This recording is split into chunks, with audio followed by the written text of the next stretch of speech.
I think I'll put the link to my GitHub in the chat right now. So go ahead and actually, sorry. Yeah, go ahead and open that and download the bachelorette data file and then open the Python 2 workshop. To download the bachelorette file, you just go to the actual file. You can click raw here, and then you can just right click and save as, and then it'll save as a CSV file onto your desktop.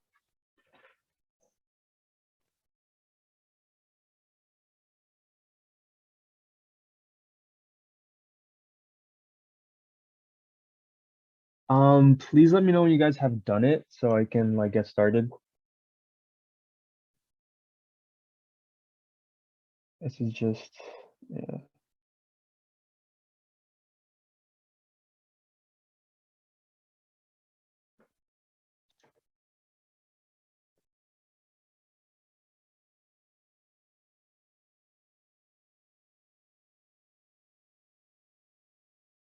When you open the Python workshop 2, just click on it, and then there's going to be a little button up here that says open in collab. That's what you should be doing, so you can like, if you want, you can like code with me, you know, change things around and experiment. You can just open in collab and you'll be able to like actually change stuff. But I mean, I guess let's get started. Yeah, we'll start with this right here. Okay, so if you guys are here for the last workshop, where I taught Python basics. Oh, okay. Sorry, someone else joined. Yeah, okay. So at the end of the last workshop, we briefly went over Numpy, which is a Python library used for working with arrays. And you know, arrays are basically lists that are faster and use less memory. And like you did over here, right? So we made an array by doing np.array, and then we made like a little array here. And we basically use the NumPy library by typing import NumPy as np. So now we're gonna work with pandas. Now, pandas is a package that is built on top of NumPy. So we prefer to use pandas when we work with tabular data, which is information or data in the table, and usually in rows and columns, kind of like an Excel file. Now, two of the most common data structures we use in pandas are series and data frames. To use pandas, we import it under the alias PD after importing NumPy because of their dependency. And by the dependency, I mean that sometimes you have to like create an array using NumPy that can then be passed on to pandas. So as you see here, we'll import NumPy as NP and import pandas as PD in order to use their respective functions. Now we'll start with the Panda series. One tool that Pandas provides is the Panda series. The Panda series is a one-dimensional labeled array. So Panda series objects have only one column and can have many rows. It's basically the building block for data frames, which we'll talk about later. Now, Panda series can be made from lists, dictionaries, or you can just put in the values yourself. For the sake of the tutorial, we'll make our own values. So to make a series, all we have to do is type in pd.series, right here, and then we'll put parentheses and then open and close square brackets with the values you want to put inside of it. So one thing to note is that the S in series has to be capitalized in order for it to work. It won't work with a lowercase s. For this example, I put a bunch of random numbers inside the Panda series and assigned it to a variable called ages. So now I have my variable called ages and I'm set it to the Panda series with a bunch of numbers. So when I check the class type of ages and I run this right here, Python tells me that it's a Panda series. So you see it's a panda.core.series. And when I print the variable ages, we see that we have all the elements we put in the series right here, but it's printed vertically, see? So we have 33, 12, 20, and then all the rest of the numbers. And like I said before, you basically see it as one column and many rows. These numbers right here, to the left of the elements, are their respective indexes. So it's just used to like grab elements from the series. So this is just an index. It's not really part of the actual numbers in the series, like not part of the elements. Now, if we use .name, which is a function in pandas, we can check if the Panda series has a name, right? So if I put ages.name, which is the name of our variable, you can see that the series has no name. So we can name the series ourselves to make it more specific. If we do ages.name and then we set it equal to whatever we want to call it, then that series will not have a name. So I decided to name it Ages of David's Family Members because those are just the ages of my family members. So when I print that, you see that now the name's at the bottom of the series, Ages of David's Family Members. Okay, so yeah, when we print out ages.name, now the series has a name. We can use some of the same functions that we use with NumPy arrays in the last workshop. .dtype is a function we can use with the series that will return the data type in the series. As you can see, Python, if we run this, you can see that Python shows us the elements in the series are of type integer 64. That just means like 64-bit. You don't have to worry about that. But you can see that the numbers are of class integer.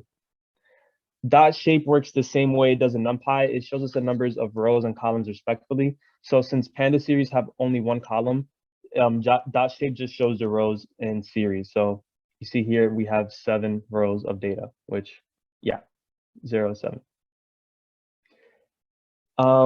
Now .size returns the number of elements in the series. So if we run that, you can see we have 7 elements, just like the numbers we put in the series.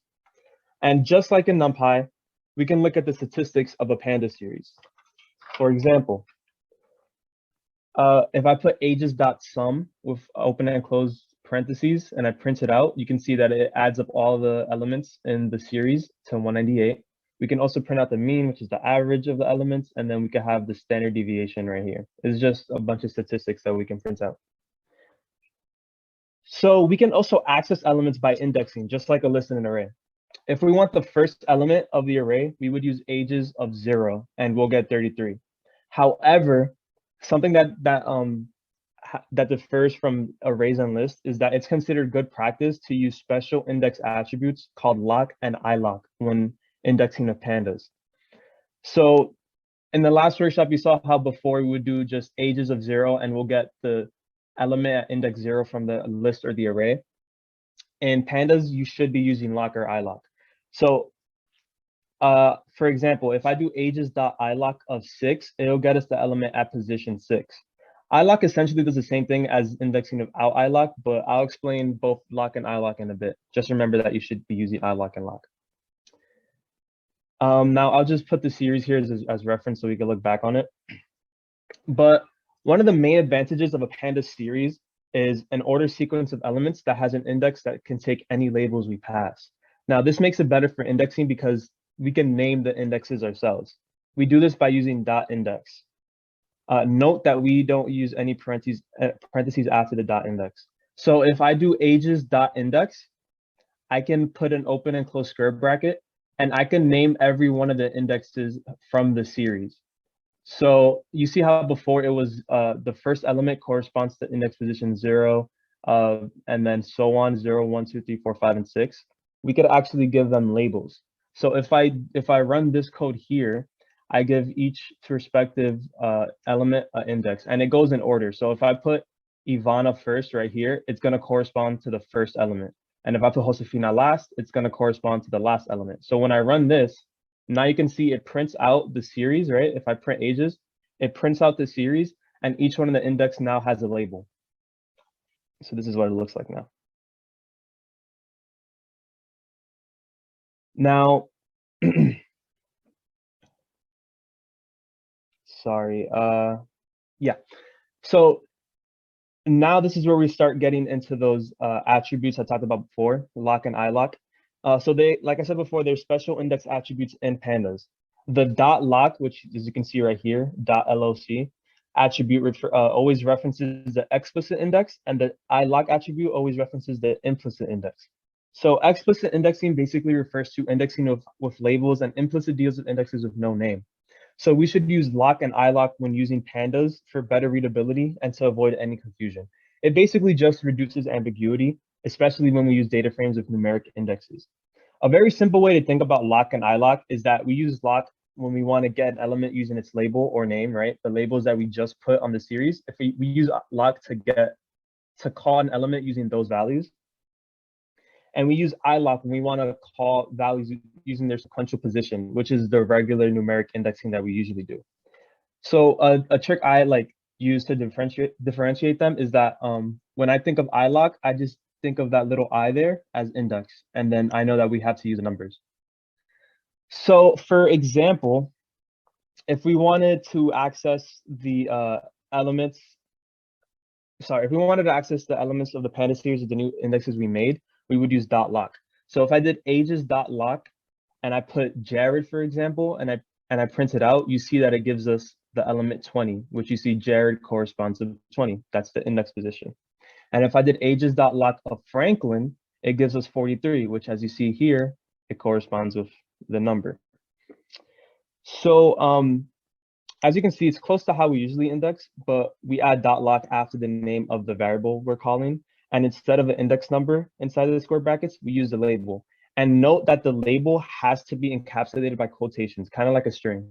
So when you call the label of the series of the element you want to take, you always put it between quotations.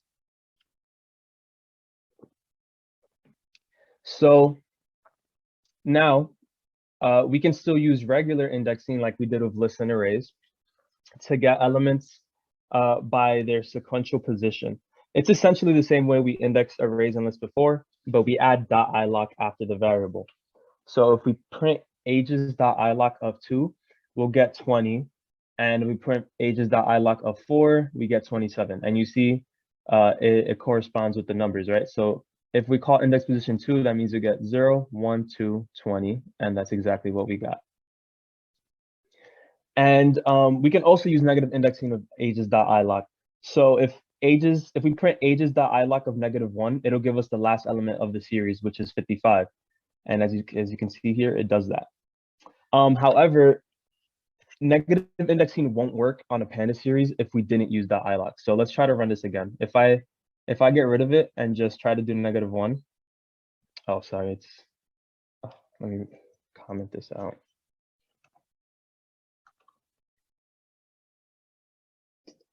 Okay, yeah, no, I think Collab is having an issue with it because sometimes on Collab, when you run things, it just keeps that memory, but it shouldn't work if we don't use .ilock. We can also slice elements of .ilock and lock, which works the same way that it does in lists and arrays. So as I talked about before in the last workshop, when we use slicing with indexes, it only gets the number up to, but not including the value after the colon, right? So if we did 0 to 3, if we use indexing like on lists and arrays, it'll get element 0, 1, and 2, but it will not get 3. Now, it works the same way with .ilock because, like I said before, .ilock works the same way it does with regular indexing. So if we print this out, you can see that it only gets us Ivana, Gabby, and Jared, which are the first 3 elements of the series. However, now this is a very important thing to note. It works a little differently with .lock.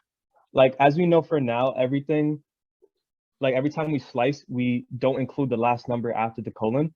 But the only difference with slicing with lock is that it'll give us the values up to and including the value after the colon. So this will get some getting used to because we're used to thinking that slicing won't get the element after the colon.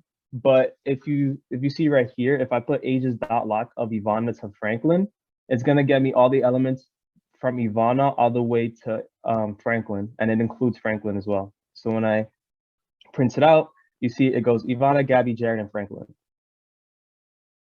Now let's do another example just to make sure we get this. If I do ages.lock of Jared to Max, it's gonna get all the elements from Jared up to and including the value after the colon, which is Max. And you can see here that it prints all of them out. Now, the final thing I'll go over with series is just changing the values in a series. It works the same way as it does in lists, but we use .lock and ilock instead.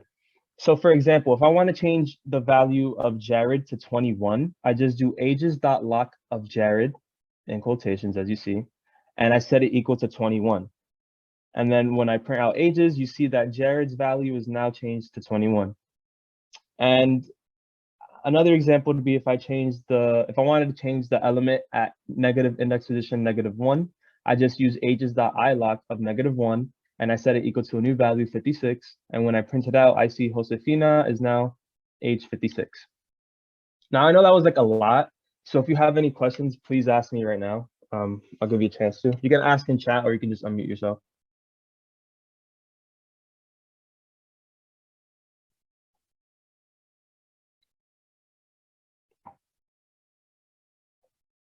All right. Yeah, so just remember that dot lock refers to the labels you passed it through, and that iLock refers to the index, the numbers, the sequential position. So now we'll move on to data frames and we'll work on our bachelorette data set. Yeah, so Pandas data frames. Pandas provides an efficient implementation of a data frame.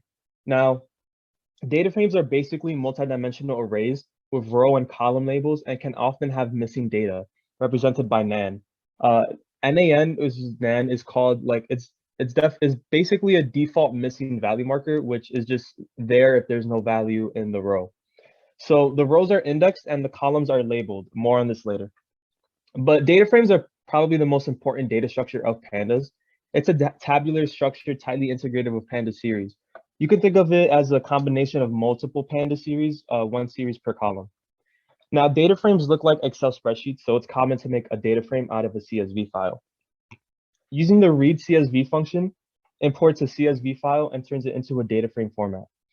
Usually, we would have to put the path of the file into the read CSV function, but Google Colab makes it easy by letting us upload the file. So all we have to do is just put the name of the file into the read CSV function. Now, yeah, that was a mouthful, so I'll just show you. It's a little easier. If you haven't downloaded a data set, make sure you go to my GitHub and download it right here because we're going to start using it.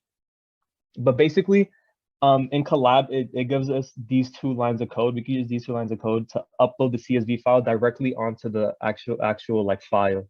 So if we run this, you can see now that we can like choose a file. So when I click this and I go to my bachelorette data set, I uploaded the bachelorette data set to the Google file. So now all we have to do is just put the name of the file into the read CSV function. So after uploading the CSV file to Google Colab, we import the Numpy and Pandas library because of their dependency, just as we did for the Panda series, as you see here. But just as a side note, when we work on programs with Numpy and Pandas, we only have to import Numpy and Pandas once at the beginning of the code, or like before you actually use Numpy as Pandas. I've just done it multiple times, so for educational purposes, so I can show you guys how it works. But yeah, we import Numpy as NP and Pandas as PD, and then we use the read CSV function. So when we use the read CSV function, you can see here that we put in quotations the name of the CSV file. I put single quotes, but you could just put double quotes and it works exactly the same. It doesn't really matter what you put. But yeah, like I said before, usually if we didn't have these two lines of code for Colab, then we would have to put the entire path of the file into here. So like if it was like on a desktop, then you have to put like the path to your desktop to the bachelorette data set. So anyway, I use this read CSV function, which I do pd.read_CSV, and then I put the CSV file in it, and I set it equal to a variable called df. Df just refers to data frame, like I just named it df. You can name it whatever you want, but it stands for a data frame. Now, if we just type in df, Python will give us the entire data set, but it won't show a lot of its rows because of the amount of content in the CSV file. You see, like our bachelor CSV file is 41 rows. So it like cuts out a lot of the middle ones. But as you can see here, the data frame looks a lot like a CSV file. It looks a lot like an Excel sheet. So you have the columns on the top and you have all the values underneath it. The only difference is that on the left side here, just like a Panda series, you see that it has all the indexes of each row. Now, before when I said that a data frame is basically a bunch of Panda series together, you can like see for yourself here. So a Panda series is basically just a column with many rows. So you can think of a data frame as many series. So this, like the first column here is one series, name is another series, age is another series, and so on. Yeah, so there's a function in Pandas called the .head function. So if I do df.head, which is the data frame that we have here with the bachelorette series, with the bachelorette data, if I do df.head, it'll grab the first 5 rows from the data set and display all of their columns and values. Now we can get more than just the first 5 rows by specifying the amount as an argument. An argument is basically what we put in between the parentheses if that function calls for it. So we can put any number in between the head and it'll just grab those rows for us. So if I did df.head of 10 and I run that, you see now that it grabs the first 10 rows for us, and now we have all of this. Now another function is .tail, which does the opposite of .head by giving us the last 5 rows of the data set. So you see it goes from 136 to 140. These are the last 5 rows. And we can get more than 5 rows the same way we did with .head by just including a number as an argument. So if I did df.tail, it gives us the last 10 rows. Now .shape is another function that works just like in arrays and series. It'll give us the number of rows and columns respectively. So 141 rows and 12 columns. .size returns the number of elements in the data frame. So it gives us 1692, which is just 12 rows times 12 columns times 141 rows, and it gives us the size. Now, this is an important function in Pandas called .info. Now, .info prints information about a data frame to help you quickly understand the columns you're working with. It shows you what columns you have. Right here, you can see each column we have. The indexes of those columns right here, 0 to 11. The type of information it holds, you see data type here, and how many non-no values there are. Now for data type, let me just go over them. Some of them are pretty obvious, like int64 refers to integers and float64 refers to floats, but objects refers to strings. Some of you might not have known that. But non-no count. Now this is basically used when people want to like clean up data that is missing from the CSV file, and it'll tell you how many values are actually there. So our non-no. No basically means missing. So non-no means there are 141 non-no means there are 141 values in that column. So we can see here that college has 140 non-no values, which means it's missing a value in one of the rows. And the height column has 101 non-no values, so it's missing 40 rows like of data. Okay, are there any questions with like the uploading, like Google Colab and Bachelorette and all that stuff? Because I know there might have been mistakes if you guys did it wrong. If not, then I'll move on to the .describe function.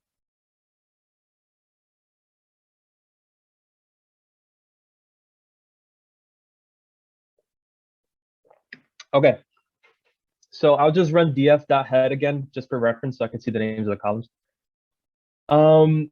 .describe is another function that's very important in Pandas because it gives you a summary of the numeric values in the data set. All you got to do is do df.describe, and when you run it, you have all of the numeric data. So you have like the count. So you see you have 141 rows, 101 rows, and all this. You have the mean, standard deviation, all the statistical values you want. So this is important because it'll give you a better idea of the statistical properties of the data. This means that, however, this means that it'll only show the statistics of the columns that use numbers, because you can't really show like the mean or like standard deviation of like categorical values of like state or college. Like Python just recognizes the number columns. So you see it takes season, it takes ages, it takes the win-loss and all that, and it just makes statistical values for them. You can ask for a specific column and then get the properties of that column. We do this by typing df and then putting age between single square brackets and typing .describe. Now, it's just like you're calling the function itself, right? Like just like if you call indexes, so you put age and you put .describe, and it'll come out just like this. It'll give you the statistical values of that column. Now, you can either put single square brackets like I did here, or you could put double square brackets. The single square brackets will output a Panda series, while the double square brackets will output a Pandas data frame. So if I put here, you see that it's, if I print out the type here, you see that it's typed as a Panda series. And if I put double square brackets and when I call the column right here, it'll give us a Panda series. I mean a Panda data frame. So when I put the type, you see pandas.core.frame.dataframe. Now, we don't really have to use .lock or .ilock with this data frame, just like we did in series, because we didn't set labels to the indexes. So you know how before when we did Panda series, we did the ages.index and then we put labels for every one of the indexes. Well, here it's just the index, like sequential position. because there are there are 141 rows in a data frame in our data frame. So like we don't want to just put a name for every single one of them. It'll take time, and that'll like a faster way to do it would be something that I haven't taught you yet. So we'll just use without lock and iLock.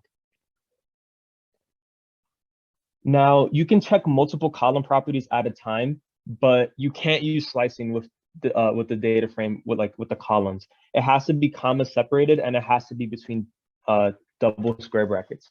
Because if you want to check multiple column properties, these technically aren't indexes, so slicing wouldn't work on them. And like I said before, we have to use double square brackets because single square brackets returns a Panda series, which only have one column. So a Panda series is only one column and many rows. So if we call two columns, it'll just give us an error, and Python will be like, why are you trying to get two columns when a series is only one column? So since there's multiple columns, we'll just use double square brackets to enclose the values we want to take. So I want to get the age column and the height column and see the statistical values for them. I just put in this code, df double square brackets, and then separate the columns by a comma, and I put dot describe, and then it'll give us the statistical values of those two columns. And this is how we can grab specific rows and columns, right? If I do df of 0 to 5, it'll grab, okay, so this is a little confusing, but if we want to grab both the number of rows and columns from a data frame, we basically put the rows we want first, and then we'll put the columns we want second. And we can use slicing with the rows because the rows actually have an index like we've seen before. So we put the numeric indexes between single square brackets, and we put the column names before double square brackets because if we have more than one column, it's a data frame. And then when we print that out, you see that we have the age and height column, but we only have the first 5 rows of them. Now, another example of this would be if I did a data frame of the first 5 columns and I just wanted age, you can see I put double square brackets, but it would work if I put single square brackets because I just called one column. So yeah, that is the basis of data frames. Does anyone have any questions?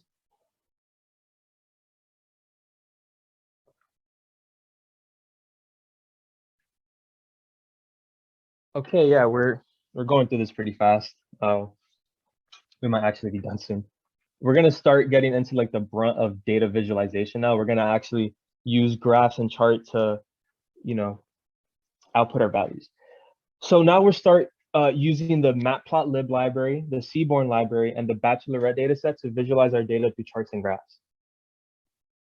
Now, Matplotlib is a comprehensive library for creating static, animated, and interactive visualizations in Python. Seaborn is also a Python data visualization library, but it's based on Matplotlib. Just like how Pandas is built on top of Numpy, Seaborn is built on top of Matplotlib.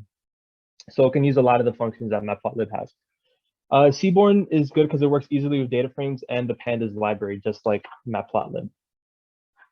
So first, what we'll do is we'll import every library we need to make some data visualizations.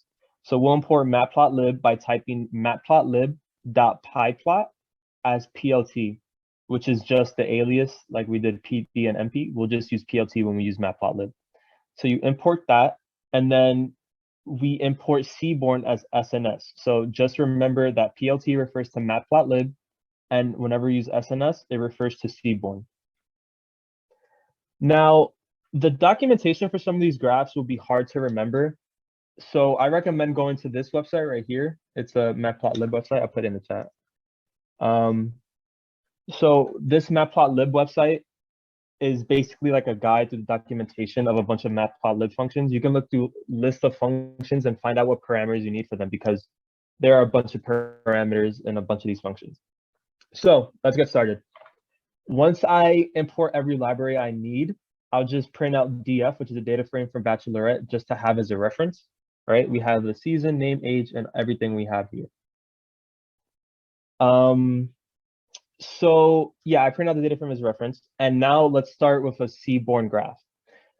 We can make a count plot with Seaborn by doing sns.countplot, right? If I just do sns.countplot, Python knows that you're using Seaborn to make a graph called a count plot.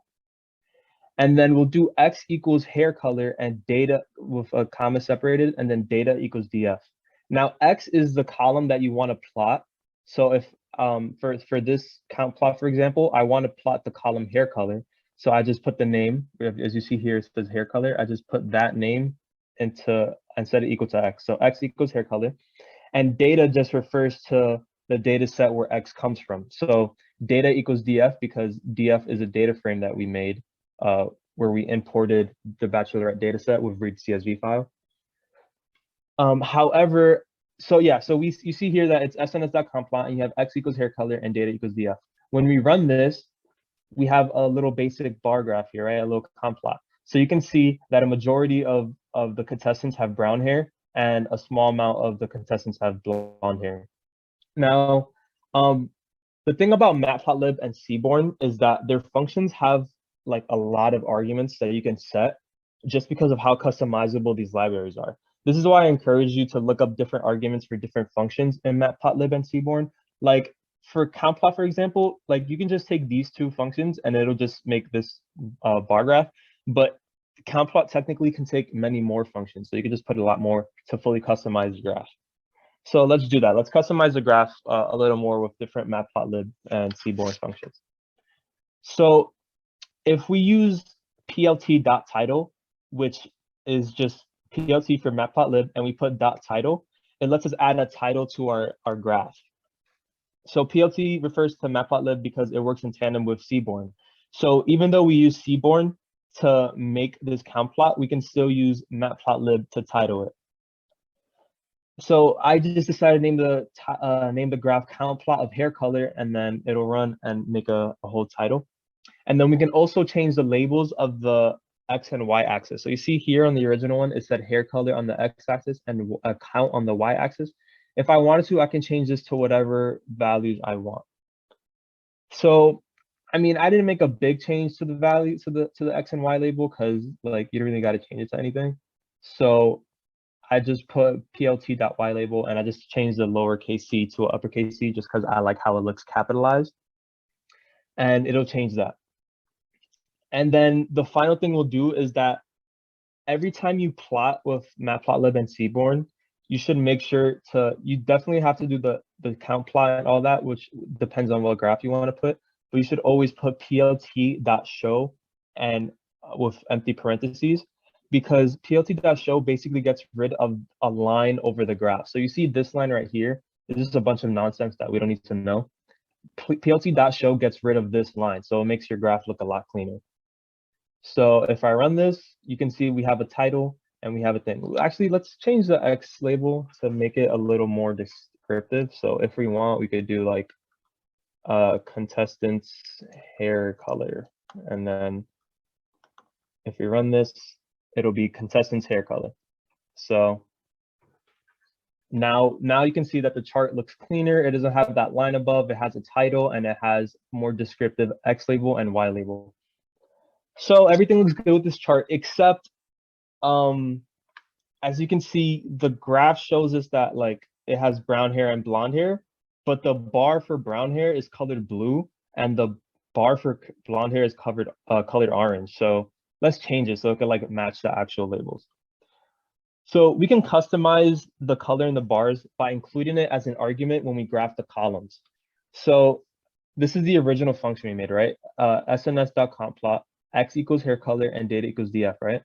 But like I said before, there are many more arguments you can include in this function.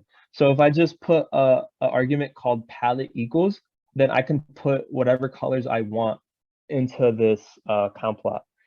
Now, Seaborn and Matplotlib accepts like basic colors like brown, gold, red, white, etc. But you can also use like hexadecimal values if you really want to get like more specific. And hexadecimals are just like pound key, and then like if I want like FFFF, like all that stuff, it'll get you specific colors. So palette equals open and close square brackets is only in Seaborn, and we can use it to set multiple colors for different elements. Now it's not in Matplotlib. When you do Matplotlib, you have to do color equals, and then it'll just color the whole. It'll color all the graphs one color. This is the only reason I'm using palette is because it colors individual bars on the count plot. So the colors you put first correspond to what bar comes first. So if I put brown first, then it's gonna color the first bar brown, and if I put gold second, it'll color the second bar gold. Now, if I run this with the same function we did before, we can see now it's a lot more customizable. We have brown with a brown bar, and we have blonde with a blonde bar. So like I said before, like if we wanted to, we could use color equals, and color equals doesn't accept these brackets. You just put like parentheses.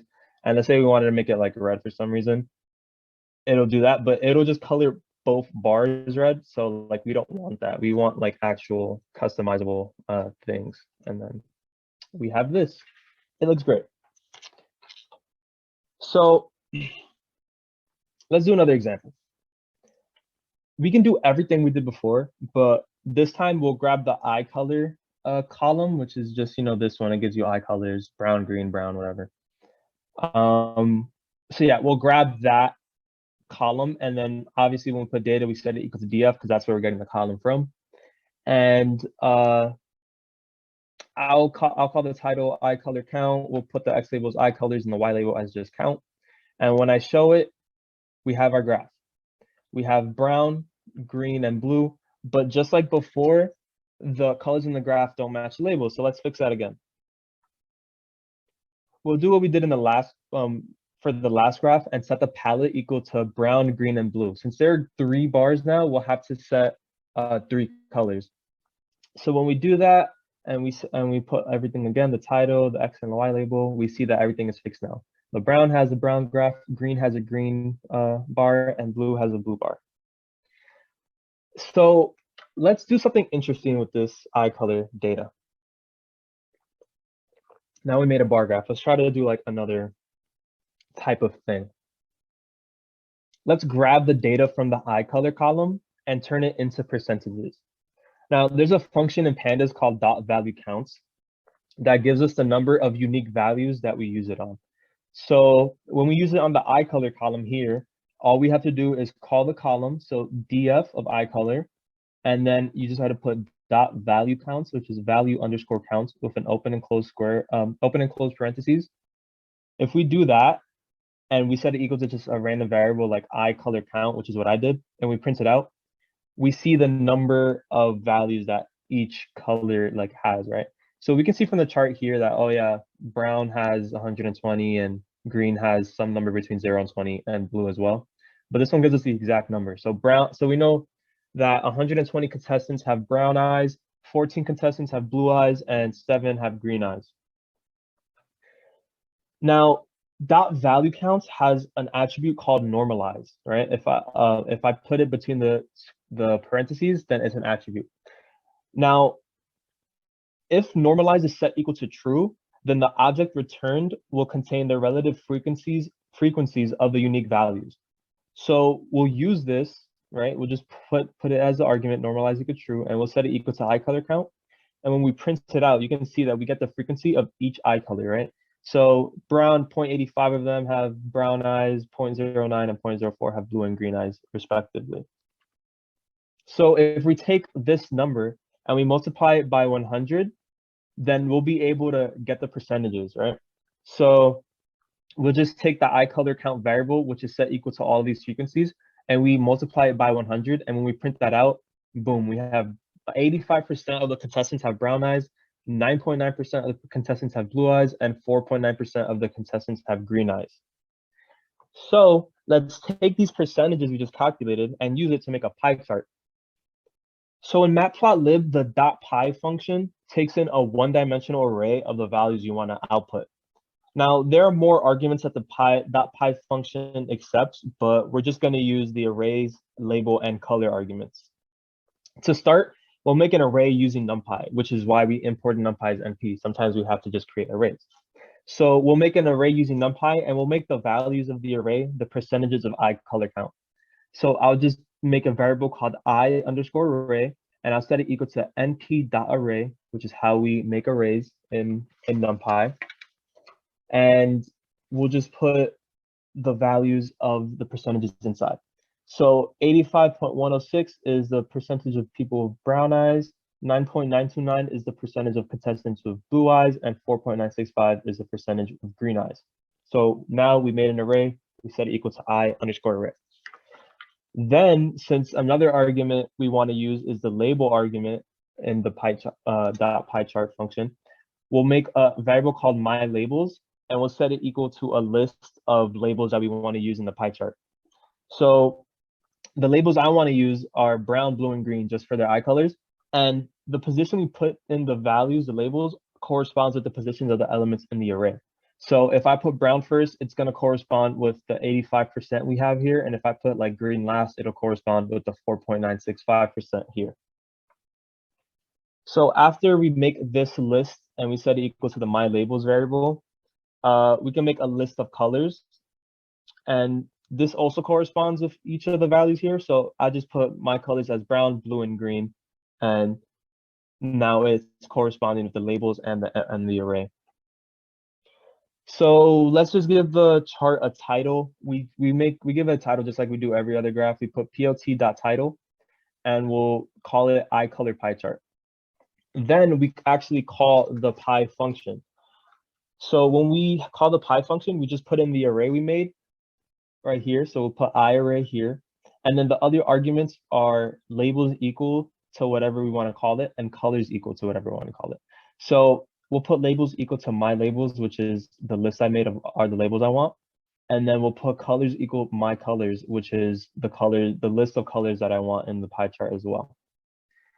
We could have just put the array label and color values directly into the .py function, but I decided to use the variables instead. It looks a lot cleaner when we actually call it. And then, we call the chart by using plt.show, and boom, now we have a nice pie chart, and you can like visually see now that the majority of the contestants have brown eyes. Like you can like see how much of it compares to green and blue. For the next example, let's make another count plot, but for the state column. We'll just use sns.countplot and we'll grab the state column and we'll do data equals df just like before. We'll set the title to count plot of states and the x and y label to ages and count. So when we show this, you can see that we now have a count plot of the states.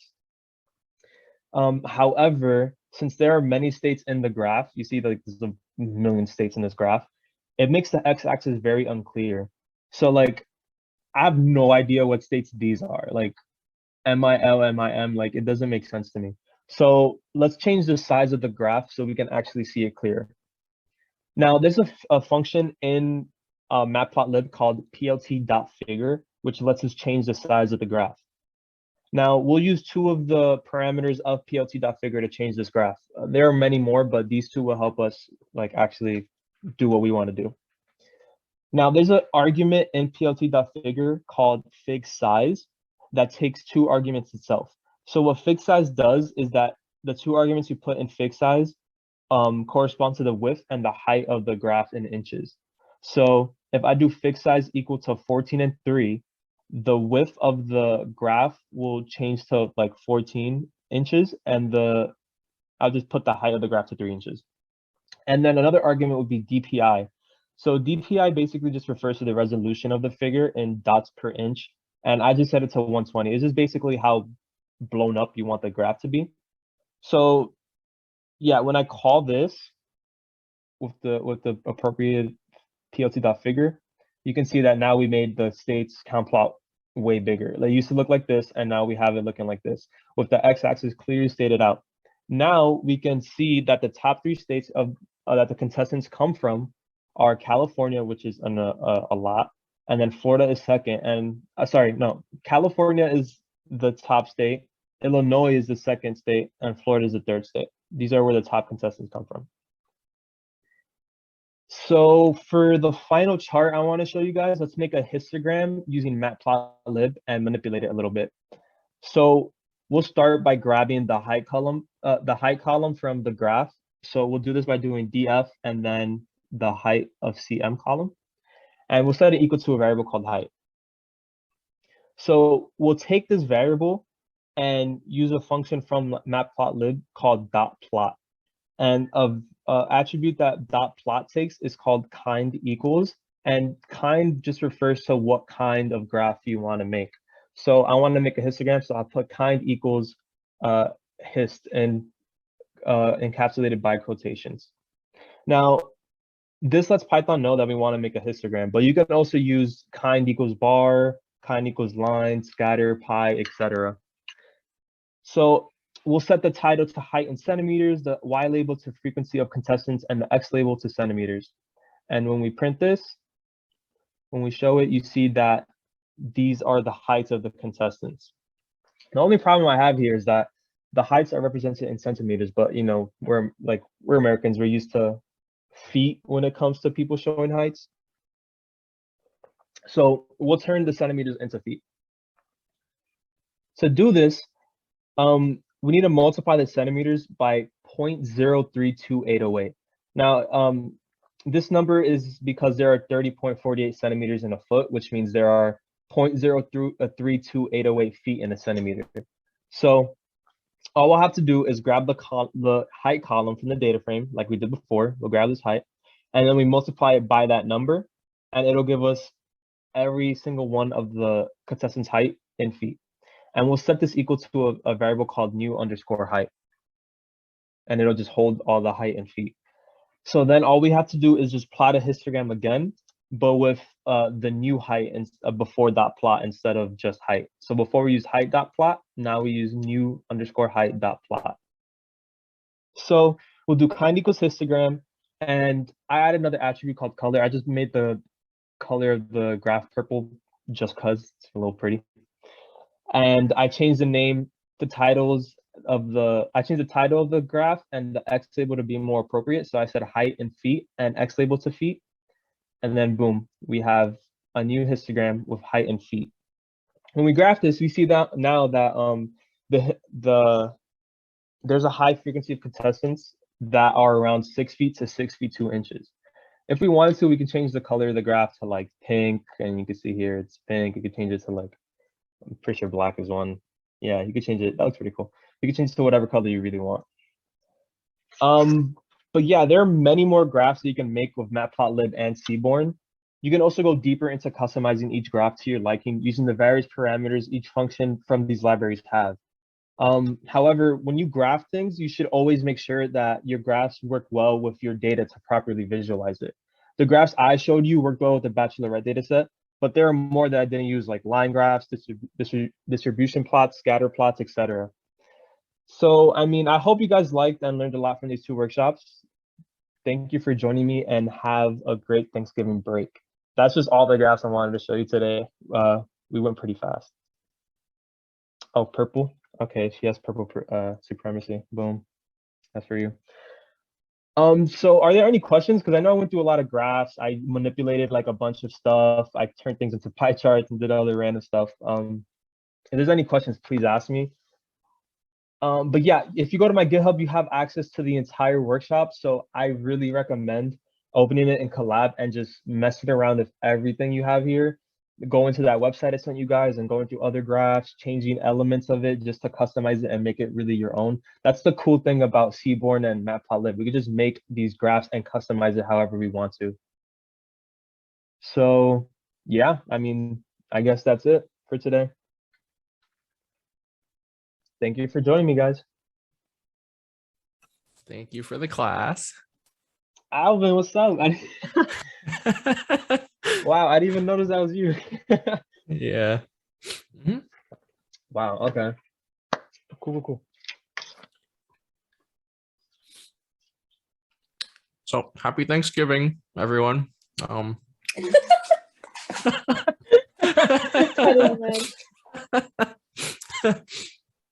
Goodbye. Bye, Alvin. Mm-hmm.